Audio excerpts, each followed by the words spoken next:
1. Bar Kokhba in Rabbinic Literature. Bar Kokhba's war against Rome had failed. The nation had suffered terribly. Legends arose to tell the story and explain what had gone wrong. Those legends found their way into the writings of rabbinic sages, becoming the first stories about Bar Kokhba to appear in Jewish literature. The rabbinic legends convey two distinct images of a man expressing two different, distinct but related memories Jews formed of him. One group of legends portrays him in the image of a false Messiah, another group as a glorious if flawed warrior. All the images of Bar Kokhba that will follow in later Jewish literature reflect these two prototypical perceptions of the man, sometimes stressing one over the other, sometimes merging them together. The Bar Kokhba legends of rabbinic literature provided the raw material of character, plot, and setting out of which later writers fashioned their own visions of the story.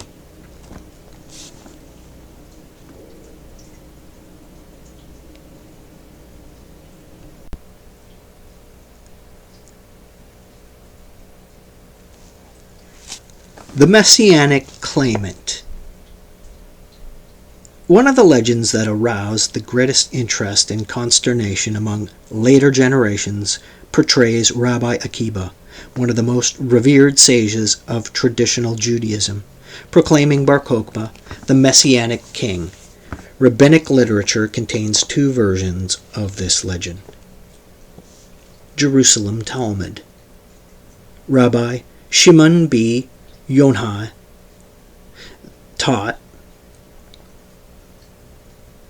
Akiba, my teacher, would expound, a star shall step forth from Jacob, Numbers 24:17. Thus, KOKHBA shall step forth from Jacob. Rabbi Akiba, when he saw Bar Kokhba, would say, this is the king Messiah, Malka Mashiach. Rabbi Yohanan b. Torta said to him, Akiba, grass will grow up from your jaws, and the son of David will not yet have come. Midrash Lamentations Rabbah. Rabbi Yohanan said, Rabbi would expound, a star shall step forth from Jacob. Thus, do not read, in quotes, star, KOKHBA, but, in quotes, liar, Kozav. Rabbi Akiba, when he saw this, Bar Kokhba would say, this is the king Messiah. Rabbi Yohanan b. Torta said to him, Akiba, grass will grow up from your jaws, and the son of David will not yet have come. Footnote 1. On Torta's quote. 1. Y. Tayan 4.8 24a. And on the second quote from the Midrash Lamentations, where Torta repeats this, 2. Lamentations, Rabbah, 2.5. End of footnotes. Bar Kokhba is the name by which Bar Kokhba was known in traditional Jewish literature. From the recent discovery of the Bar Kokhba letters in the Judean desert, we have now learned that the man's given name was Shimon bar Kokhba. But he appears throughout rabbinic literature and in all of Jewish literature until the 16th century under the name Bar Kokhba or Ben Kosiva or Kozba. Justin and Eusebius, on the other hand, call him Bar Kokhba, Bar Kokhbas in Greek. Footnote 3. Justin 1. Apologetics 31. 6. Eusebius, Ecclesia, History 4. 6th. End of footnote. How are these three names related? Vermes and Millar offer an explanation based on evidence from the archaeological finds.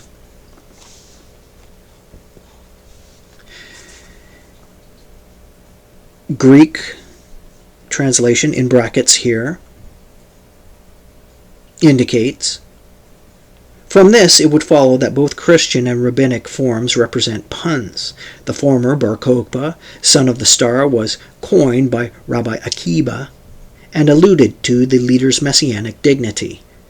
The latter, Bar Kokhba, son of the lie, equals liar, was probably invented by his opponents and those of Akiba, and was regularly used by later writers only too aware of his failure and its disastrous consequences. Footnote: Vermes and Millar editions in Schruer, History of the Jewish People, 1:543 to 544, cf. Shemuel, Abramsky, Bar Kokhba, Nessie, Yisrael, Tel Aviv, 1961, 53 to 54, for a similar explanation. End of footnote. This explanation of the names is plausible, although it tries to be too exact. We cannot ascertain when the taunting name Bar Kokhba was invented, nor whether it was coined by Bar Kokhba's opponent, or, as Schaeffer prefers, by later generations, remembering his failure. Footnote: Schaeffer, Rabbi Akiva, and Bar Kokhba, 118 to 119. End of footnote. Moreover, we shall discover that not all later writers necessarily understood Bar Kokhba as a reference to the man's lies. That meaning of the name fits only those rabbinic traditions that portray him as a false Messiah, and since oral transmission does not easily preserve such slight distinctions as between Kokhba and KOKHBA, writers living just a few generations after Shimon Bar Kokhba may not have known his original name.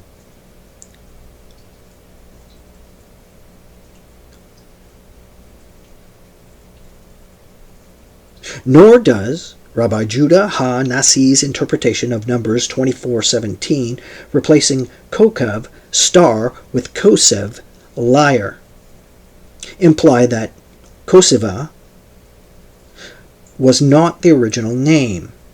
His exegesis merely emphasizes the relationship of KOKHBA and Kosev. Later writers seem to have accepted Bar Kokhba as the man's given name, however appropriate the hint of lying, and not until the 16th century do they even suggest that KOKHBA might be something else. It would therefore be wrong to read every mention of Bar Kokhba in rabbinic literature as a taunting attack on his falsehood. When the legend in Y Te'anit has Rabbi Akiba proclaim, KOKHBA shall step forth from Jacob, it does not assert that Rabbi Akiba knew that Bar Kokhba was a false hope, although later readers may certainly have perceived the irony in the man's name. Footnote: contrary to C.G. Montefiore and H. Lau, A Rabbinic Anthology, New York, 1962, 262, Abramsky, Bar Kokhba, Nezi Yisrael, 53 to 54, and Jacob Neusner, Our Sages, God and Israel, Chappaqua, New York, 1984.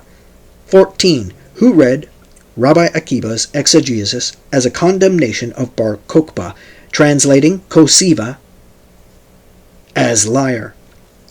Solomon Buber's manuscript of Midrash Lam Vilna, 1899, 101 records a different version of the passage. When Rabbi Akiba saw Ben KOKHBA, he would say, "A star shall step forth from Jacob." Bar Kokhba shall step forth from Jacob. Indeed, both Buber and Jacob Levi, Waterbuksh, Uberdai, Talmudian, and Midrashim, Berlin, 1924, 2, 312, believe that the name KOKHBA had also appeared in the original version of the corresponding passage in Y. Tayan 4.8 as follows. Akiba, my teacher, would expound Numbers 24:17. Thus, KOKHBA shall step forth from Jacob. The name KOKHBA, found in the present versions of the passage, is, they thought, a later substitution by scribes influenced by Rabbi Judah ha-Nasi's reinterpretation of the verse. This theory of Buber and Levi, however, seems unlikely because Rabbi Akiba's exegesis in the version they propose would have little purpose. It would merely translate star in Numbers 24:17 from Hebrew to Aramaic. Moreover, with the discovery of the Bar Kokhba letters, KOKHBA seems more likely to be the name that Rabbi Akiba was believed to be. That's KOKHBA with an S. KOKHBA, not KOKHBA. Identifying with the star in Numbers 24:17. If scribal modification occurred, it was most likely a change from KOKHBA to KOKHBA. End of footnote. Bar KOKHBA appears in these legends as a man whom a highly respected rabbi, one of the leaders of his generation, proclaimed the Messiah. Rabbi Akiba's words about Bar Kokhba are few, appear in the form of legend and midrash, scriptural exegesis, and offer no historical references. We cannot even determine what Rabbi Akiba did in fact proclaim Bar Kokhba the Messiah. Even if we could accept the legends as historical evidence, we would still learn very little from them about the image Rabbi Akiba actually held of Bar Kokhba, although contemporary scholars have tried to do so. The relevant question for us, however, is what the legends themselves mean as literature, as a memory, what image they convey of Bar Kokhba. In this matter, the scriptural verse applied to Bar KOKHBA can guide us. The image in Numbers 24:17.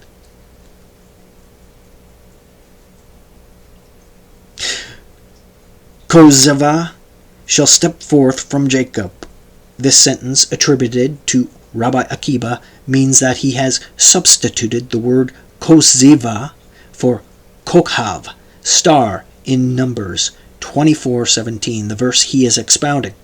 How are we to understand this substitution?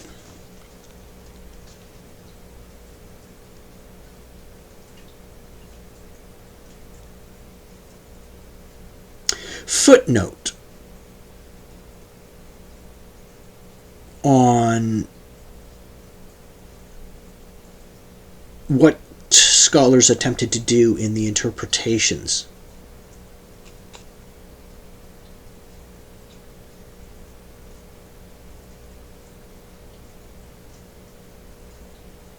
Louis Finkelstein, Akiba, scholar, Saint and Martyr, New York, 1975. 369, George Foot Moore, Judaism in the First Centuries of the Christian Era, New York, 1971. 189, 2, 116, and 329. Joseph Klausner, The Messianic Idea in Israel from its beginning to the completion of the Mishnah, trans. W.F. Steinspring, New York, 1955, 397 to 399. Abramsky, Bar Kokhba, 61 to 62, 133 to 34. Ephraim Urbach, The sages, their concepts and beliefs trends. 1. Abraham's, Jerusalem, 1975. 1. 673 to 676.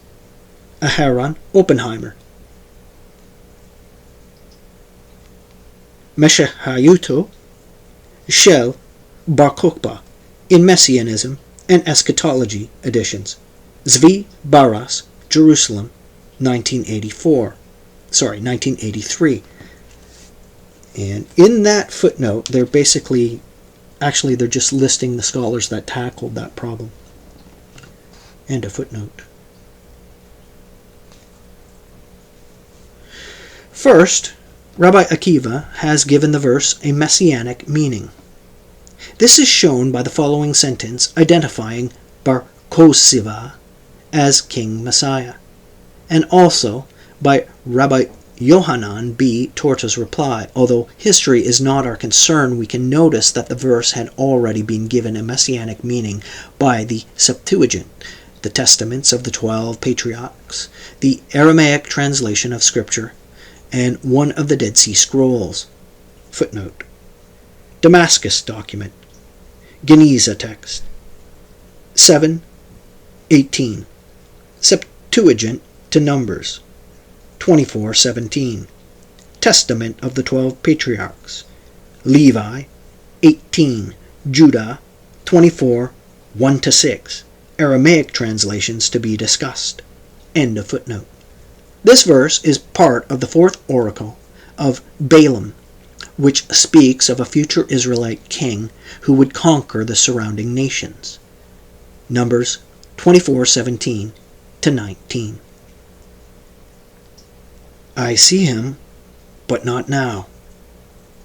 I behold him, but not near. A star shall step forth from Jacob, a comet, or scepter, arise from Israel. He shall smite through the corners of Moab, and break down all the sons of Seth. Edom shall be a possession, and Seir, his enemy, shall be his. Israel shall do valiant deeds. Out of Jacob shall one have dominion, and shall destroy the remnant from the city. End of the quote. It is easy to understand how later generations would interpret this oracle as an eschatological prophecy about a messianic king symbolized by the star and comet, or scepter, of verse 17. In the legends under consideration, Rabbi Akiva has identified this star Messiah. It is KOKHBA, who has stepped forth from Jacob, that is, from the people of Israel. This exegesis of the verse has some affinity with various attempts by other sages to uncover the name of the Messiah from clues found in messianic prophecies. They propose names ranging from Shalom to Hadrach to Menahem to Hezekiah, Sema, and David. Students even identified their teachers' names in the messianic verses, a form of praise, suggesting that Shiloh, Genesis 49:10, referred to Rabbi Shelah, and Yinon, Psalms 72:17, to Rabbi Yanai. Footnote. Rabbi Yosei in Perek HaShalom, Rabbi Judah in Silfrei, Deuteronomy 1, cited in Klausner, Messianic idea in Israel, 461 to 463. For Amoraic opinions, see B. San, 96b and 97a, 98b, Y. Bear 2.3, 5a. On Hevara, see Urbach, Sages, 1, 685. 2, and 42. Also see more Judaism in the first centuries. 2, 348. End of footnote. The exegesis attributed to Rabbi Akiva in our legends resembles this type of messianic speculation in both subject matter and function. The word KOKHBA, or KOKHBA in Aramaic, of Numbers 24:17 was understood as the Messiah's name or a clue to it, hence pointing to the name KOKHBA or KOKHBA, which is close to KOKHBA in sound and spelling. KOKHBA, considered as the Messiah's name, would be symbolic like Shalom, Menahem, Comforter, and Sema, Scion. KOKHBA, usually written as KOKHBA in English, would signify a fiery or meteoric conqueror.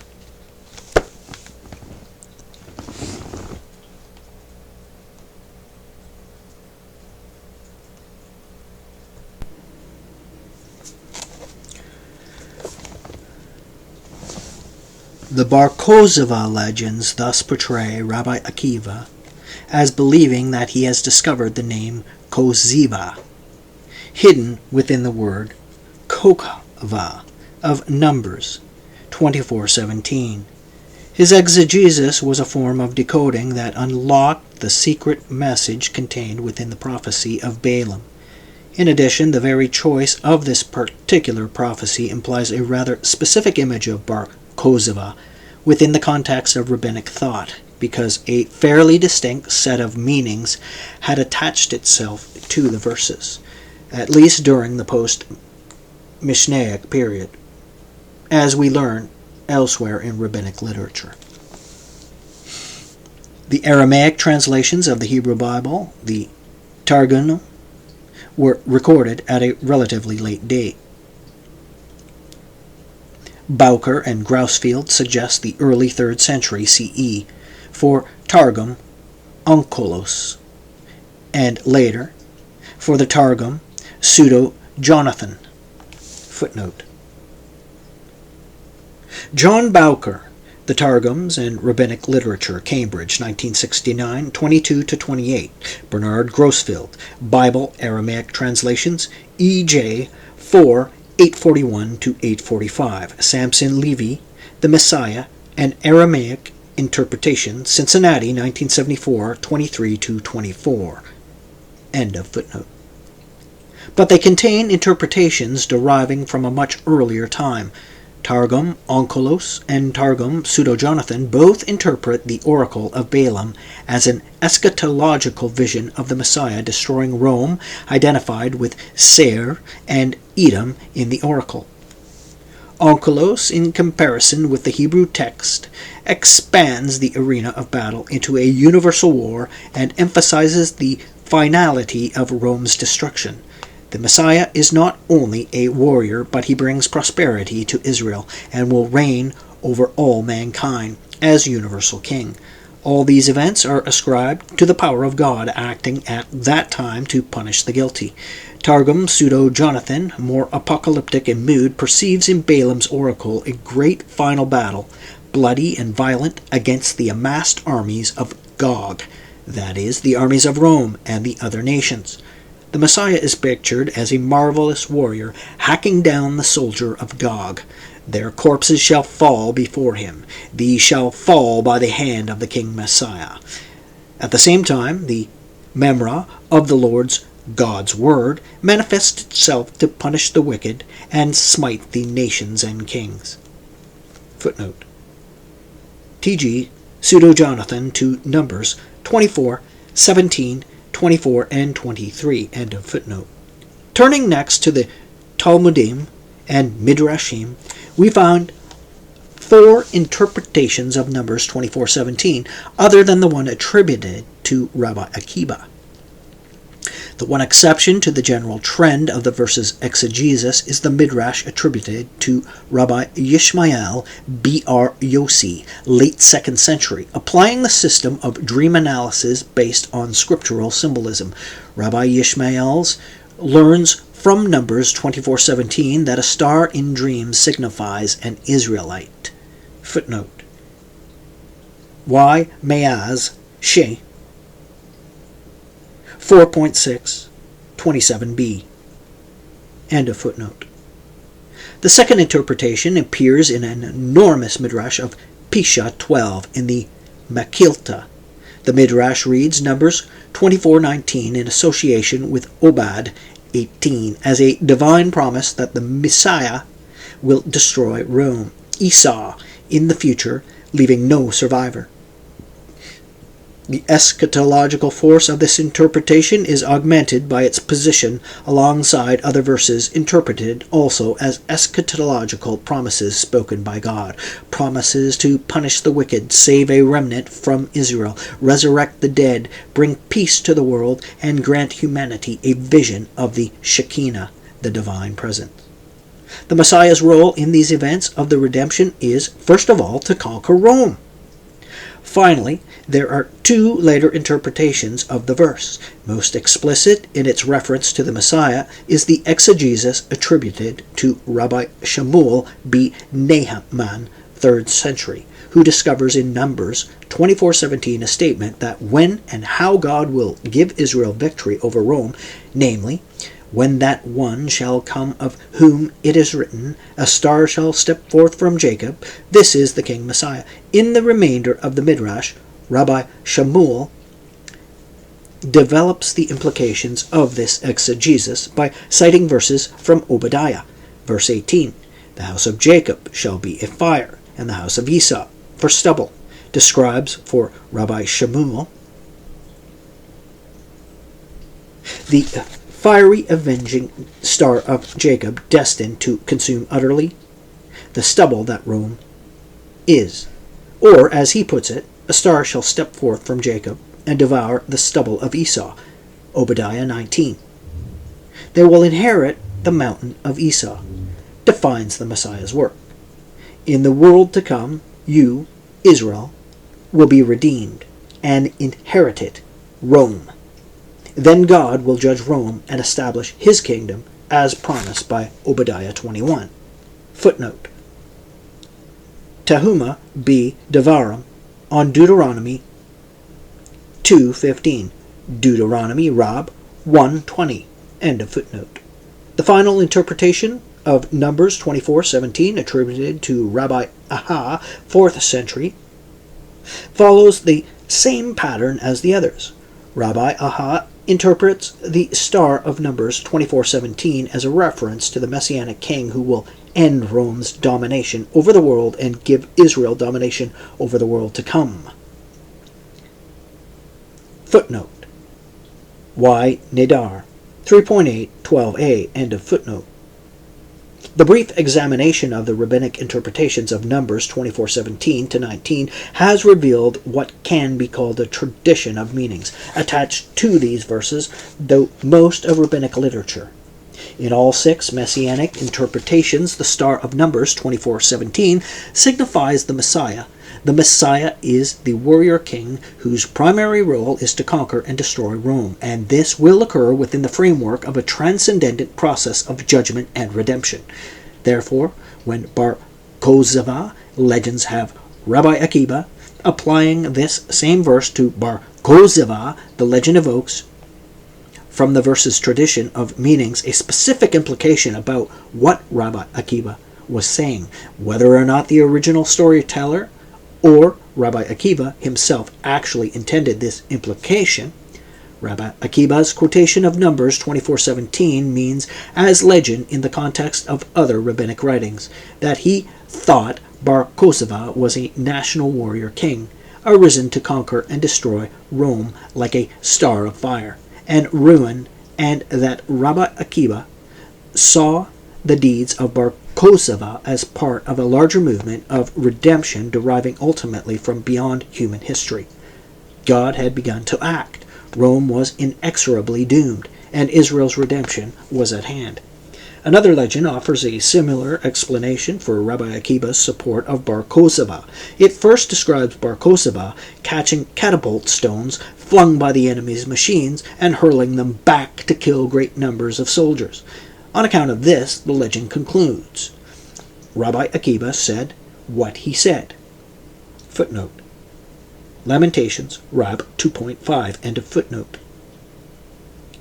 The legend is asserted that Bar KOKHBA's astounding powers in battle were what convinced Rabbi Akiba that he was the Messiah. Hence, Rabbi Akiba saw Bar Kokhba as a fierce military Messiah, which is what the citation of Numbers 24:17 in the first legends implies. As a whole, then, these legends assert that not only did Rabbi Akiba think he had discovered the name KOKHBA hidden in KOKHBA of Numbers 24:17, but that he also thought he had discovered in the verse a description of the character of Bar Kokhba, that of a fiery military Messiah who would conquer Rome and free Israel. The Messianic impostor. As mentioned, it is in the Midrash attributed to Rabbi Judah HaNasi, called Rabbi, later 2nd century, that the name KOKHBA is connected with kazav, falsehood. Rabbi Yohanan said Rabbi would expound, "A star shall step forth from Jacob." Thus, do not read star, in quotes, Kokav, in brackets, but, in quotes, liar, in brackets, or lie, kozav. Footnote. Abid, end of footnote. Rabbi is alluding to Rabbi Akiba's interpretation of Numbers 24:17. Instead of the conquering messianic star, whom Rabbi Akiba saw, Rabbi discovers only a liar arisen out of Jacob, a false Messiah. This exegesis of the verse, rejecting Rabbi Akiba's, transforms the image of Bar Kokhba dramatically, as Shamuel Yevin explains. From a Ben Kokav, a star, who professes to bring light to the darkness of exile, he has turned into Ben Kozav, a liar, who has disillusioned the nation that followed after him. Footnote. Shamuel Yevin, Milhamet Bar Kokhba, Jerusalem 1952-63. Jerusalem 1952-63. End of footnote. Judah HaNasi's Midrash, in the first of the two passages in rabbinic literature that portray Bar Kokhba as a messianic impostor. The second passage, showing a further development of the theme, is the following story recorded in the Babylonian Talmud, B. Sanha 93b. Vahario, the fear of the Lord, Isaiah 11:3. Rava said that he, the Messiah, smells morah and judges as it is written, and not through the sight of his eyes shall he judge, nor through the hearing of his ears shall he decide, but he shall judge the poor with righteousness. Isaiah 11:3-4. Bar Kokhba ruled for 2.5 years. He said to the rabbis, "I am the Messiah." They said to him, "Of the Messiah it is written that he smells and judges," i.e. judges by smelling.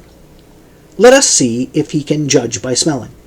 When they saw that he could not judge by smelling, they killed him.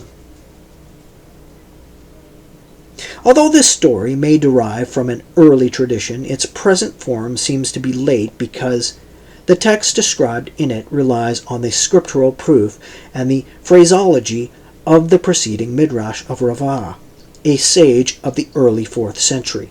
The purpose of the story, too, is mainly to illustrate the character of the Messiah, as it is defined by Rava. Essential to the Messiah's character is the ability to judge by smell alone, to discern a person's guilt through special powers of perception that would clearly distinguish the Messiah from other men. Bar Kokhba's failure to meet this requirement, despite his political achievements, serves to reinforce Rava's exegesis by showing how truly wondrous the Messiah's powers will be. The legend thus functions as a reply to doubts that Bar Kokhba's falsehood, the failure of the Messianic movement, may have raised. Instead of evidence for the emptiness of Messianic hope, Bar Kokhba's deficiencies are turned into evidence of the far greater powers of the Messiah yet to come. This is Bar Kokhba. Bar Kokhba failed because he was false, not because redemption is impossible. That is, Bar Kokhba failed because he was false, not because redemption is impossible.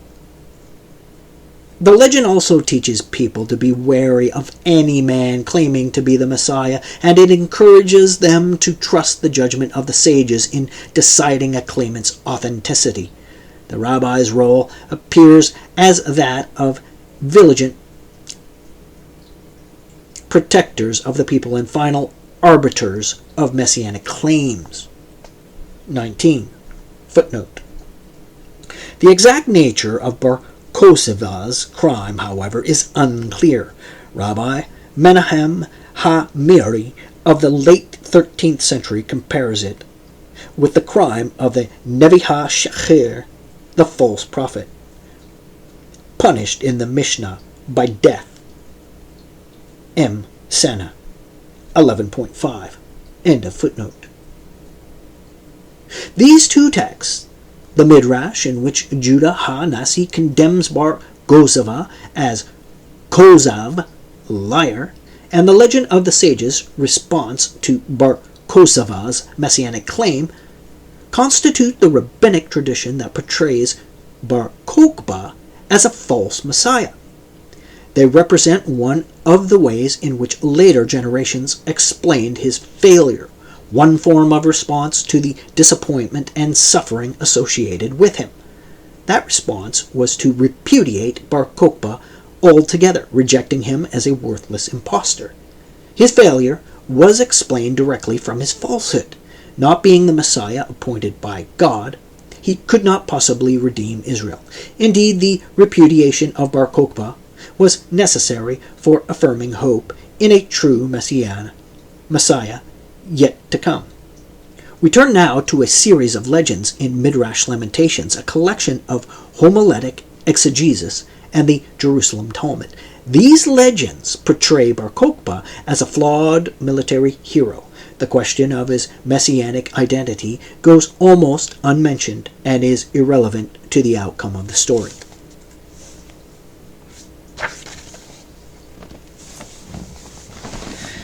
The legends in the Jerusalem Talmud and Midrash Rabbah. The story of Bar Kokhba as a mighty hero of Israel, a lengthy tale as rabbinic tales go, is told through a number of short legends woven together and attached to the longest piece, the legend of Bar Kokhba's downfall.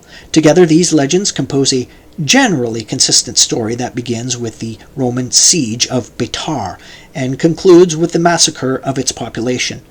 The story is recorded in two versions that differ primarily in matters of style. In the Jerusalem Talmud, the legend is sometimes crisper and more dramatic. In Midrash Lamentations, occasionally more abstract and explanatory. Such differences, however, do not by themselves tell us which version is the older. In any case, most scholars think that the Jerusalem Talmud and Midrash Lamentations, which share much material in common, reached their literary form between 350 and 450 CE. In both texts, the legends are attributed apparently to Rabbi Yohanan, late 3rd century, because a number of other historical legends are also attributed to him. Footnote. C.B. Get 55B.Y. Tahan 4.8, 24a, b, Shahab 63b, and a footnote. It seems that Rabbi Yohanan was interested in preserving legends from the recent past, and so may indeed have been instrumental in collecting and transmitting these legends about Bar Kokhba. At the present stage of historical inquiry into rabbinic text, however, we can say nothing concrete about the origin and transmission of these legends, and must therefore consider them only as literary phenomena found in a final text.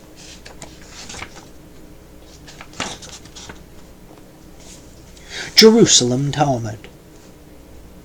Rabbi Yohanan said, 80,000 pairs of trumpeters surrounded Beitar, and each of them was set over many soldiers, and Ben-KOKHBA, or KOKHBA, equals Ben-KOKHBA, was there, and he had 200,000 soldiers, who had each cut off a finger. The sages sent word to him, saying, How long will you go on making Israel into maimed men? He said to them, But how else would it be possible to test them? They said to him, Whoever cannot uproot a tree of Lebanon while riding a horse, let him not be enrolled in your army. So he had 200,000 of these, and 200,000 of those. When he would go out to battle, he would say, Master of the world, neither help us nor shame us. Do not, O God, cast us down, and do not, O God, go forth against our enemies. Psalm 60, verse 12. For 3.5 years, Hadrian besieged Beitar, and Rabbi Elazar of Modaim would sit in sackcloth and ashes and would pray every day, saying, Master of the world, do not sit in judgment today. Do not sit in judgment today. Hadrian was about to leave, but a certain Kuthian said to him, Do not leave, for I see what needs to be done, and I shall surrender, equals deliver, the city to you. He entered through a drainpipe of the city and found Rabbi Elazar of Modaim standing and praying. He, the Kuthian, made as though he were whispering in his ear. People of the city saw him and brought him to Ben-KOKHBA. They said to him, We saw this old man conversing with your friend or uncle. He asked him, the Kuthian, What did you say to him, and what did he say to you? He replied, If I tell you, the king will kill me, but if I do not tell you, you will kill me. It is better for me that the king kill me, and you do not. He, the Kuthian, said to him, He told me that I should surrender my city. He, Ben-KOKHBA, came to Rabbi Elazar of Modaim and asked him, What did the Kuthian say to you? He replied to him, Nothing at all. He, Ben-KOKHBA, asked him, What did you say to him? He replied to him, Nothing at all. He, Ben-KOKHBA, gave him, Rabbi Elazar of Modaim, one kick and killed him immediately. A bat qual echo from heaven went forth, saying, Woe to the worthless shepherd who abandons the flock. The sword shall be upon his arm and upon his right eye. His arm shall be wholly withered, and his right eye utterly blinded. Zechariah 11:17. You slew Rabbi Elazar of Modaim, the arm of all Israel, and their right eye. Therefore your own arm shall be wholly withered, and your right eye utterly blinded. Immediately Beitar was captured, and Ben-KOKHBA was killed. They came carrying his head to Hadrian. He asked them, Who killed this man? A certain Kuthian replied, I killed him. He, Hadrian, said to him, Show me his corpse. He showed him his corpse to him, and there was a snake coiled around it. He said, If God had not killed him, who would have been able to do so? And he applied to him the verse, Not unless their rock had given them over, and the Lord had handed them over. Deuteronomy 32:30. Footnote. Y. Tayan 4.8 in brackets 24a and b to M. Tayan 4.6. The translations in Neusner, Our Sages, God and Israel 14-16, and Schaeffer, Der Bar Kokhba, Aufstand 55, 136 to 151 were consulted. End of footnote. How long will you go on making Israel into maimed men? He said to them. Midrash Lamentations 2.5. The Lord has swallowed unsparingly all the dwellings of Jacob.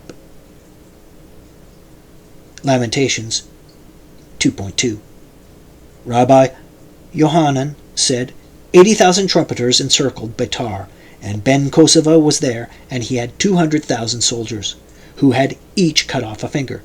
The sages sent word to him, saying, How long will you go on making Israel into maimed men? He said to them, But how else can they be tested? They said to him, Whoever cannot uproot a tree of Lebanon, let him not be enrolled in your army. So he had 200,000 of these, and 200,000 of those. When they would go out to battle, they would say, Neither help us nor shame us. Do not, O God, cast us down, and do not, O God, go forth against our enemies. Psalm 60:12. What would Ben-KOKHBA do? He would catch the stones of the catapults on one of his knees and throw them back, killing many of them, and on account of this, Rabbi Akiva said what he said.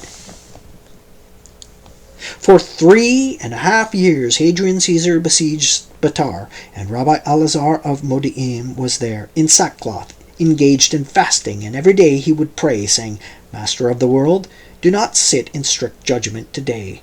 So that finally he, Hadrian, thought of returning to Rome. A certain Kuthian came and found him and said to him, So long as that old cock wallows in ashes, you will not conquer it.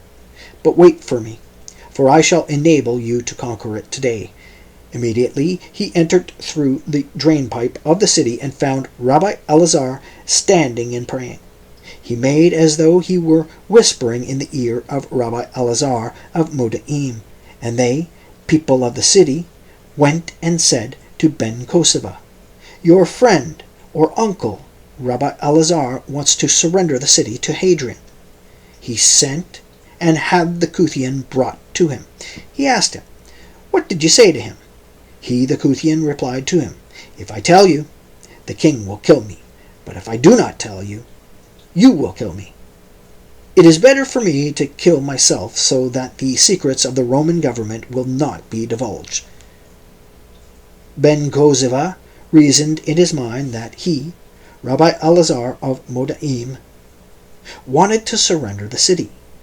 When Rabbi Elazar finished his praying, he, Ben-KOKHBA, sent and had him brought.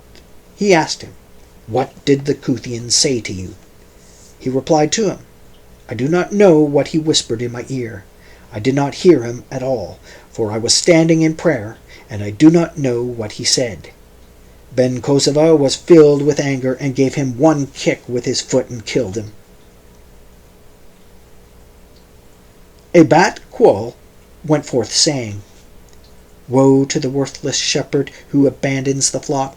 The sword shall be upon his arm and upon his right eye. His arm shall be wholly withered and his right eye utterly blinded. Zechariah 11:17. It said to him, You bound the arm of all Israel and blinded their right eye. Therefore your own arm shall be wholly withered and your right eye utterly blinded.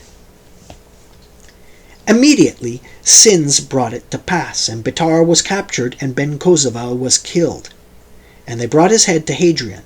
He asked, Who killed this man? A certain Kuthian replied to him, I killed this man. He, Hadrian, said to him, Go and bring him to me. He went and brought him, and he found a snake coiled around his neck. He, Hadrian, said to him, If his God had not killed this man, who would have been able to do so? And he applied to him the verse, Not unless their rock had given them over. Deuteronomy 32:30. How do these legends portray Bar Kokhba? How do they explain his failure and the fall of Betar?